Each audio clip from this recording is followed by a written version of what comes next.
IPL 2026 season కి ముందు England opener Ben Duckett కీలక నిర్ణయం తీసుకున్నాడు.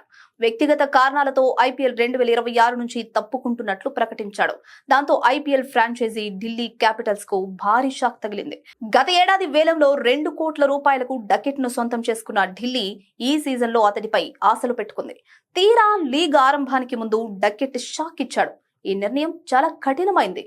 ఢిల్లీ క్యాపిటల్స్ యాజమాన్యానికి క్షమాపణలు చెబుతున్నా ఐపీఎల్ ప్రపంచంలోనే అత్యుత్తమ లీగ్. ఇందులో ఆడటం గొప్ప అవకాశం. కానీ ప్రస్తుతం నా కెరీర్ దృష్ట్యా ఇంట్లో ఉండి రెడ్ బాల్ క్రికెట్ పై ఫోకస్ చేయడం అవసరమని భావించాను. ఇంగ్లాండ్కు ప్రాతినిధ్యం వహించడం నా కల. రాబోయే టెస్ట్ సిరీస్ లో మెరుగ్గా రాణించాలంటే మానసికంగా, శారీరకంగా సన్నద్ధతతో ఉండడం చాలా ముఖ్యం. అందుకోసం నేను తీసుకున్న ఈ నిర్ణయం సరైందే అని భావిస్తున్నా అని బెన్ డకెట్ చెప్పుకొచ్చాడు. 2025 ఐపీఎల్ గవర్నింగ్ కౌన్సిల్ నిర్ణయం ప్రకారం వేలంలో ఎంపికైన విదేశీ ఆటగాళ్లు సరైన కారణం లేకుండా టోర్నమెంట్ నుంచి తప్పుకుంటే అతడిపై 2 ఏళ్లు నిషేధం పడుతుంది. గాయాలు లేదా వైద్య సంబంధిత కారణాలకు మాత్రమే ఈ నిషేధం నుంచి మినహాయింపు ఉంటుంది. బెన్ డకెట్ మినహాయింపు పరిధిలోకి రాడు. కాబట్టి డకెట్ వచ్చే 2 ఏళ్లు ఐపీఎల్ కు దూరం కావాల్సి ఉంటుంది. మొత్తానికి డకెట్ తీసుకున్న ఈ నిర్ణయం అతడి ఐపీఎల్ భవిష్యత్తుపై అనిశ్చితిని నెలకొల్పింది. భవిష్యత్తులో అతడు మళ్లీ ఈ లీగ్ లో కనిపిస్తాడా లేదా అనేది చూడాలి.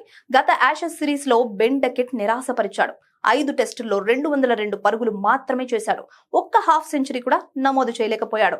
ఈ నేపథ్యంలో తన ఆటను మెరుగుపరుచుకోవడానికి కౌంటీ క్రికెట్ పై దృష్టి పెట్టాలని అతడు నిర్ణయించుకున్నాడు.